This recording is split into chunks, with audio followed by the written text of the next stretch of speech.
سمجھے؟ عمل نماز ہو گیا، اس کی کیفیت وجوب ہو گئی، الصلاۃ واجبۃ، سمجھے؟ عمل شراب ہو گیا، اس کی کیفیت حرمت ہو گئی، الخمر حرام، سمجھے؟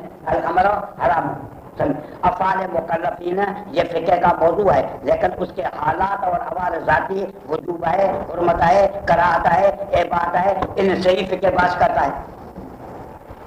بات سمجھ میں آئی؟ معلوم کرے کہ احکام شرعیہ بعض ایسے ہیں جن کا تعلق ہے کیفیت عمل سے، اس قسم کے احکام شرعیہ جن کا تعلق کیفیت عمل سے ہے، ان کو فرعیہ اور عملیہ کہا جاتا ہے۔ اس کے کتنے نام ہوئے؟ دو۔ ومنہا بعض احکام شرعیہ وہ ہیں جن کا تعلق ہوتا ہے ادھر کیفیت اعتقاد نہیں کا، بالاعتقاد، کس کے ساتھ کہو؟ اعتقاد کے ساتھ، وہ تو سما اصلیہ و اعتقادیہ، سمجھ؟ تو گویا کہ عمل کے دو قسم ہو گئے، ایک احکام شرعیہ وہ جو عملیہ ہیں، ایک احکام شرعیہ وہ جو اعتقادیہ ہیں۔ احکام شرعیہ عملیہ کو احکام شرعیہ فرعیہ بھی کہا جاتا ہے، اعتقادیہ کو اصلی بھی کہا جاتا ہے۔ ظاہر وجہ ہے کہ اگر یہ نہ ہوتے تو فرعیہ قابل قبول نہ ہوتے۔ وَالْعِلْمُ الْمُتَعَلِّقُ بِالْأُولَى وہ علم جن کا تعلق ہوتا ہے پہلے قسم کے احکام سے، یعنی احکام فرعیہ سے، اس کا نام علم الشرائع والاحکام ہے، اس کا نام علم الفقہ ہے۔ اب علم الشرائع والاحکام میں کتنے لفظ آ گئے؟ دو، ایک علم الشرائع، دوسرا علم الاحکام۔ اس فقہ کو علم الشرائع کیوں کہا جاتا ہے؟ لما انہا لا تستفاد الا من جہت شرع، کیونکہ یہ احکام نہیں حاصل کیے جاتے مگر شرع کے طرف سے، اس وجہ سے اس کو علم الشرائع کہا جاتا ہے، کیونکہ ان کا حصول بغیر شریعت کے نہیں ہوتا۔ والاحکام اس وجہ سے کہا جاتا ہے کہ حکم کا لفظ جب منہ سے آدمی نکالتا ہے تو متبادر یہی احکام سمجھ میں آتے ہیں۔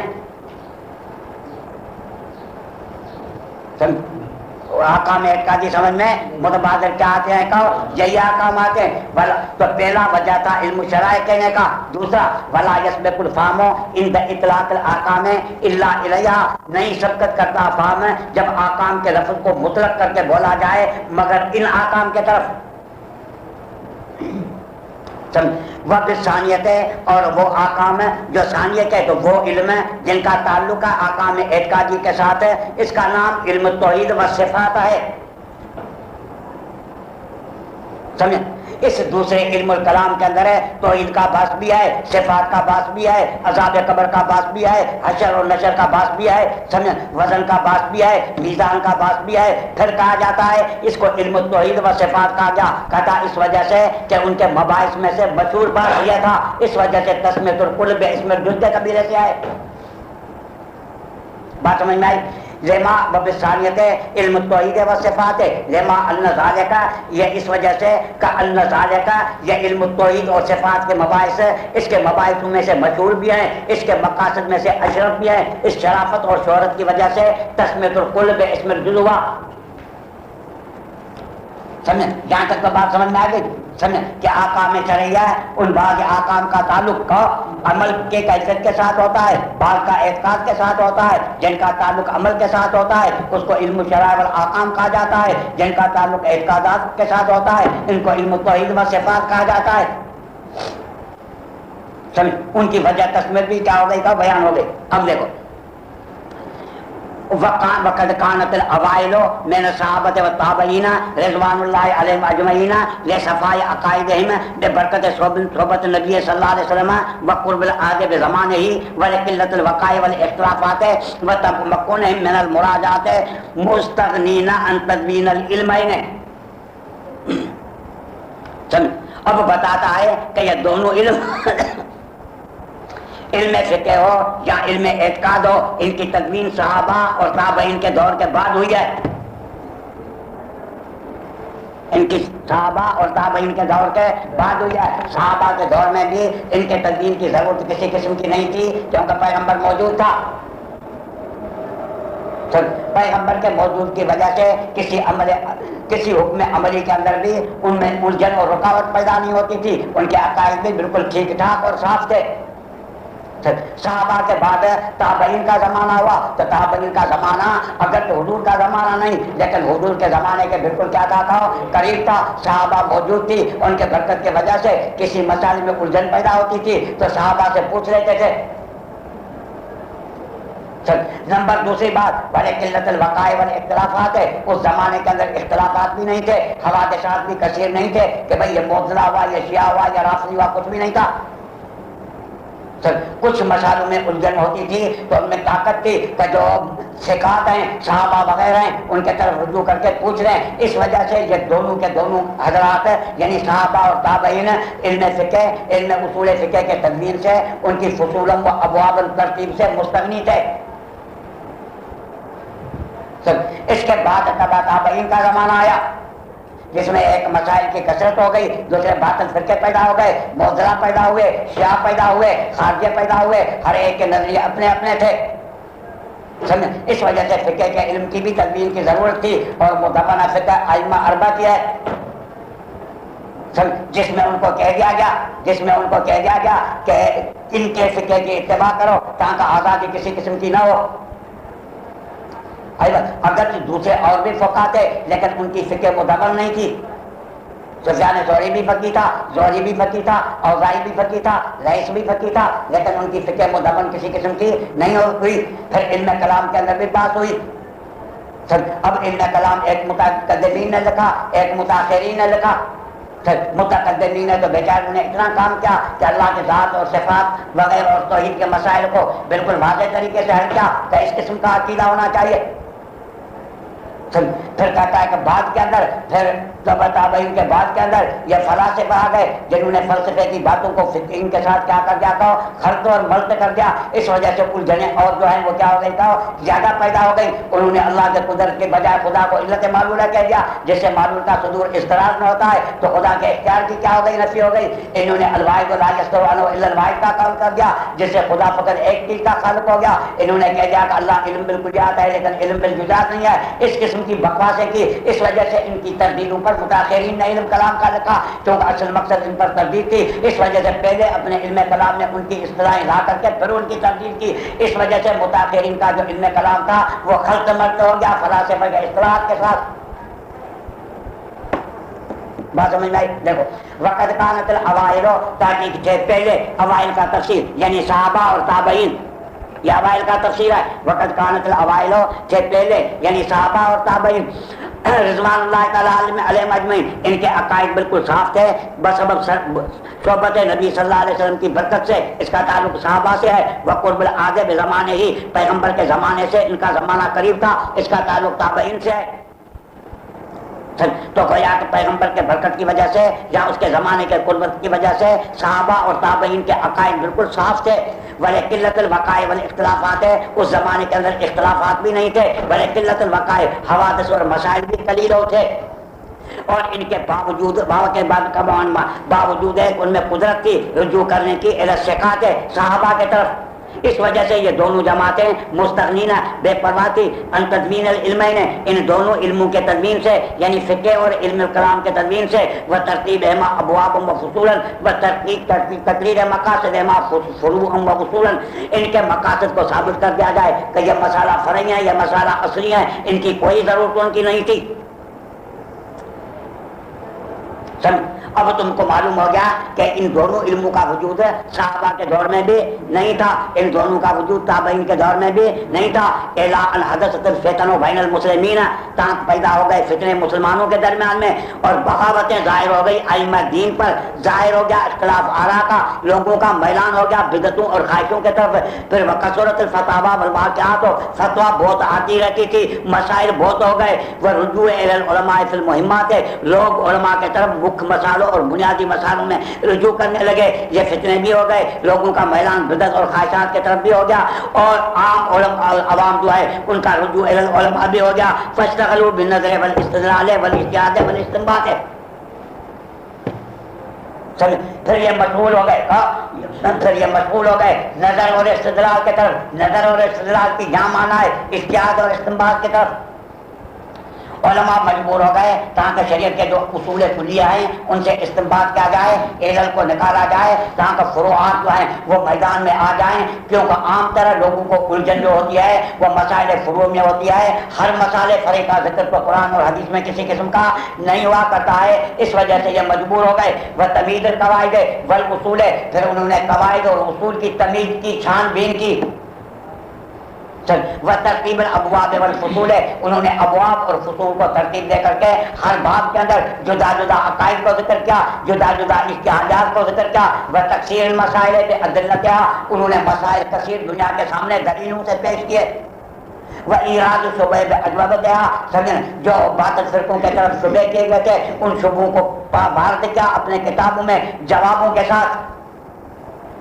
وہ تعین الاوضاع والاصطلاحات، انہوں نے اوضاع اور اصطلاحات کی تبیین کی، وسائل مقرر کی، اصطلاحات مقرر کی۔ وہ تبیین المذاہب والاختلافات، مذاہب اور اختلافات کو ظاہر کیا کہ یہ ہمارا مذہب ہے، یہ فلسفے کا مذہب ہے، یہ اہل سنت کا ہے، یہ خارجیہ کا ہے، ان سب چیزوں کی ضرورت ہوئی، اصول کی بھی ضرورت ہوئی، قواعد کی بھی ضرورت ہوئی، فروعات کی بھی کیا ہوئی ضرورت ہوئی، عقائد کی بھی کیا ہوئی ضرورت ہوئی۔ اب انہوں نے جدا جدا علم رکھا، انہوں نے کیا رکھا تھا، سمجھے مکلف کے اعمال اور افعال کے کیفیت سے جو علم باز کرے اس کا نام انہوں نے فقہ رکھا، اعمال عدلہ سے اجمالاً جو باز کرے اس کا نام اصول میں اصول فقہ رکھا، عقائد سے جو باز کرے معرفت عقائد سے اس کا نام انہوں نے علم الکلام رکھا۔ اس کی ضرورت ہو گئی،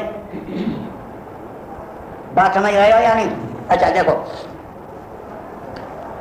وسمع، انہوں نے نام رکھا ما اس علم کا جو احکام عملیہ کے معرفت کا فائدہ دے ادلہ تفسیریہ سے، ان کا نام فقہ رکھا، اور عدلہ کے حالات کے معرفت کا جو فائدہ دے اجمالاً کیسے کہ یہ عدلہ احکام کو ثابت کرتے ہیں، اس کا نام رکھا اصول فقہ کے ساتھ۔ وسمع، اور نام رکھا معرفت عقائد ان عدلہ تفسیریہ کا بالکلام، علم کلام کے ساتھ۔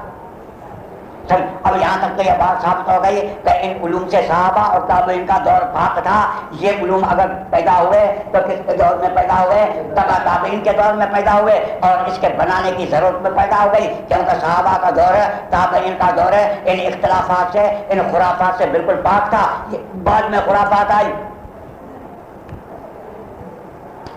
اس وجہ سے احکام فرعیہ ہوں یا احکام کیا ہوں کا اعتقادیہ ہوں، اس وجہ سے اصول فقہ ہو یا فقہ ہو، ان کی ضرورت پڑی۔ پھر انہوں نے جدا جدا علم کی تفصیل کی، احکام فرعیہ سے جو بحث کرے اس کو علم فقہ رکھا، ادلہ کے حالات سے جو بحث کرے اس کا نام اصول فقہ رکھا، عقائد کی معرفت سے جو بحث کرے اس کا نام کیا رکھا؟ علم کلام رکھا۔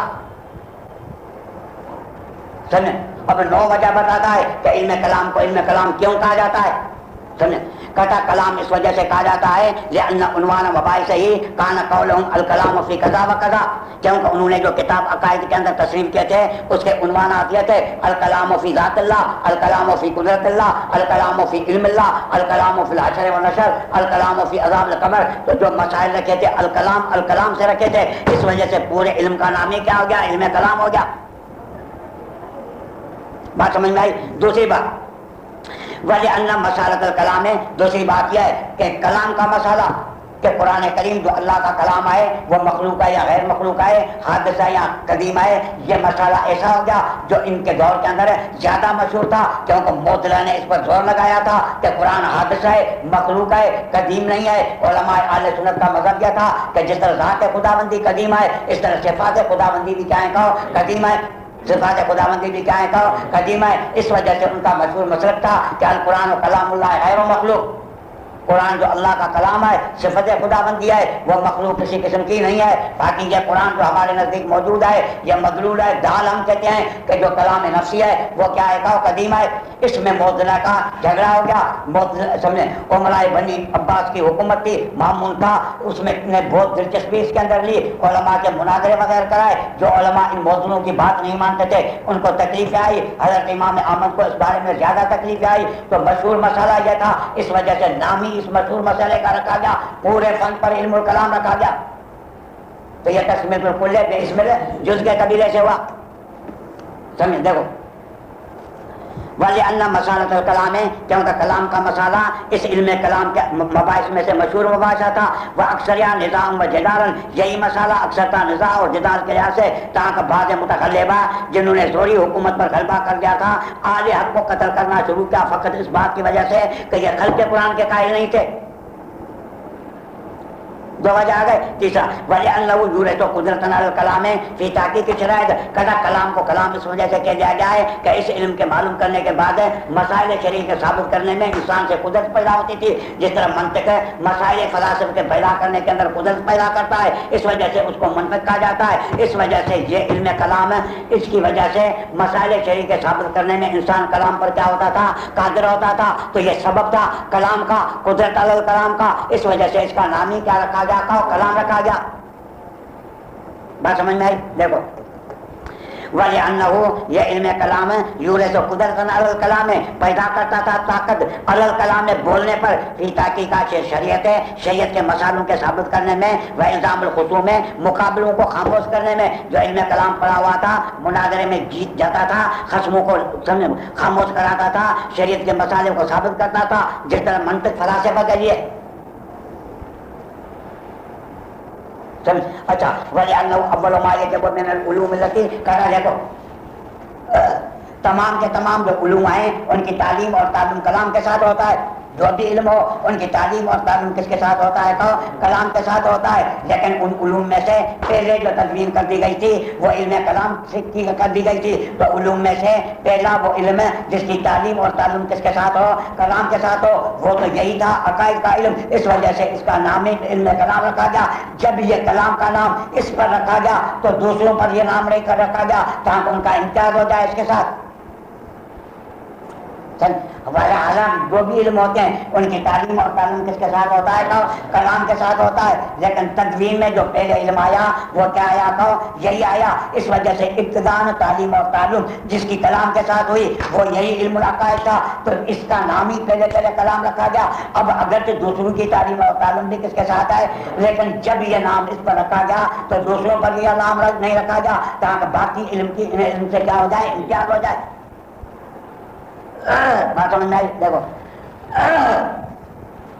وَلِأَنَّ أَوَّلَ مَا يَجِبُ مِنَ الْعُلُومِ وہ علم جن کی تعلیم اور تعلم کلام کے ساتھ ہوتی تھی واجب یہ علم ان میں سے پہلا فَأُطْلِقَ عَلَيْهِ هَذَا الْاسْمُ لِذَلِكَ اس وجہ سے اس نام کا اطلاق کیا گیا اس علم پر. ثُمَّ خُصَّ بِهِ پھر یہ نام اس کے ساتھ خاص کیا گیا. وَلَمْ يُطْلَقْ عَلَىٰ غَيْرِهِ دوسروں پر اس کا اطلاق نہیں کیا گیا تَمْيِيزًا تاکہ دوسرے علوم اس علم سے کیا ہو جائیں ممتاز ہو جائیں. یہاں تک بات سمجھ میں آئی؟ ہاں. دوسری بات کہتا ہے کہ یہ علم کلام کا تو عقائد کے ساتھ تعلق تھا اس کا عقیدے کا دل کے ساتھ تعلق ہے. اس کا زور جو ہوتا تھا وہ کلام کے بغیر ہو ہی نہیں سکتا تھا. بات اور مباحثے کی طرف ہو ہی نہیں سکتا تھا. جب بات کیا جاتا تھا بات میں یہ ہوتا ہے کہ تیرے کلام کے بعد میرا کلام میرے کلام کے بعد تیرا کلام پھر شبہات پر جوابات. تو بھیا کلام کا زیادہ محتاج کون سا تھا یہ علم تھا. اس وجہ سے اس کا نام ہی کیا رکھا گیا علم کلام رکھا گیا. سمجھے؟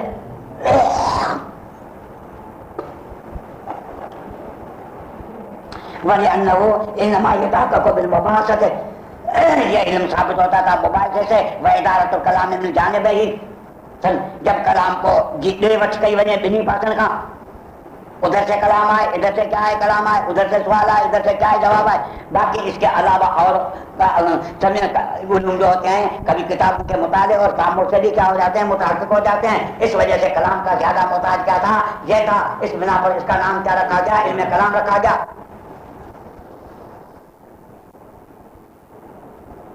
دوسری بات یہ ہے کہ کہا ہے کہ نزاع اور جدال جو تھا سب سے زیادہ اس علم کے اندر تھا. عقائد کے اندر فلاسفہ سے جدال میں معتزلہ سے خوارج سے تو سب سے جدال اور نزاع کس کے اندر تھا اسی علم کے اندر ہوتا تھا. جس میں نزاع زیادہ ہوتا ہے اس میں بات کرنے کی ضرورت بھی کیا ہوتی ہے زیادہ ہوتی ہے. اس میں بات کرنے اور کلام کرنے کی ضرورت بھی کیا ہوتی ہے زیادہ ہوتی ہے. مخالفین سے کلام کرنا ان پر کیا کرنا تھا رد کرنا. اس وجہ سے اس کو نامی کیا رکھا گیا کلام کیونکہ کلام کی کثرت کس کے اندر ہوتی ہے اس علم کے اندر ہوتی ہے. سمجھے؟ دیکھو ولی انہو اس وجہ سے کہ تمام علوم میں عذر لذا اور اختلاف کے یہ علم اکثر تھا، فیستدو یہ سخت محتاج تھا کلام مال مخالفین سے ورد علیہم سے، اس وجہ سے اس کا نام کیا رکھا گیا؟ کلام رکھا گیا۔ دوسری بات یہ ہے کہ کہتا ہے کہ دلیل اگر کمی تھے تو علم کلام کے تھے، دلیل اگر کمی تھے تو کس کے تھے؟ علم کلام کے تھے، چونکہ اس کے دلیل کمی تھے اس وجہ سے گویا کلام اس کا نام رکھا گیا کہ اصل کلام یہی ہے۔ جس طرح مردوں میں سے جو بادر ہوتا ہے کہا جاتا ہے کہ یہی مرد ہے، تو جس طرح یہ انحصار ہوا جنس کا ایک فرد میں قوت کی بنا پر، انحصار ہوا جنس کا کیا ایک فرد میں کس کے بنا پر کہو؟ قوت کے بنا پر۔ ولی انہو لقوت عدلت ہی، اس علم کے دلیلوں کے کمی ہونا کے بنا پر گویا کہ یہی کلام ہے۔ دون ما اضاء من العلوم، جس طرح اقوا من الکلام کو کہا جاتا اضاء الکلام، تم دونوں باتیں کرو، ایک کا بات کا کلام کبھی ہو تو کہا جائے بھائی یہی کلام ہے، تمہاری بات تو کلام کے قبیلے سے ہی نہیں ہے، تو کبھی میں چیز کا انحصار کیا جاتا ہے۔ اچھا اب کہتا ہے کہ کلام اس وجہ سے کہا جاتا ہے کہ عام طرح اس کی بنا ادلہ قطعیہ پر ہے، جو ادلہ قطعیہ کیا ہوا کرتے ہیں؟ کہو یقینی ہوا کرتے ہیں، جب وہ ادلہ جو قطعی ہوں یقینی ہوں جن کی تائید شریعت کر چکی ہو، اس قسم کا دلیل انسان کرے گا دل میں خب ہو جائے گا، دل کے اندر تاثیر پیدا کرے گا، اور قلم کی اصلی معنی جرا اور قلم نے کیا کرنا کہو تاثیر پیدا کرنا، اس وجہ سے اس کا نام کیا رکھا گیا؟ علم کلام۔ جراحت السنان لہت قیام ولا یلتام ما جرا لسان، تو کلمے کی معنی حاصل کیا ہوتی ہے؟ تاثیر۔ تاثیر وہ بات کرے گی جو مضبوط ہو، یہ چونکہ دلائل اس کے اندر عقلیہ بھی ہیں، اس کے ساتھ تائید اس کی کس کے ساتھ ہے؟ دلائل سمیہ کے ساتھ بھی ہے، تو اس قسم کی بات منہ سے نکلے گی تو بالکل اثر کرے گی۔ سمجھے؟ دیکھو ولی انہو یہ علم ایسا ہے جس کا بنیاد ادلہ قطعیہ پر، وہ ادلہ قطعیہ جس میں سے اکثر کی تائید ہے ادلہ شرعیہ سے، تو یہ تمام علوم میں شدید ہوا عذر تاثیر فی القلب کے وتخلخلا فی عذر گھسنے کے اس دل کے اندر، اس وجہ سے اس کا نام رکھا گیا کلام کے ساتھ، جو مشتق قلم سے، قلم کی معنی جڑ ہے۔ بات سمجھ میں؟ اب کہتا ہے کہ یہ جو ہم نے کہا یہ تھا متکلمین کا علم کلام، اور متکلمین کا جو علم کلام تھا اس کا زیادہ تر بحث ان فرقوں کے سے تھا جو اپنے آپ کو مسلمان سمجھتے تھے۔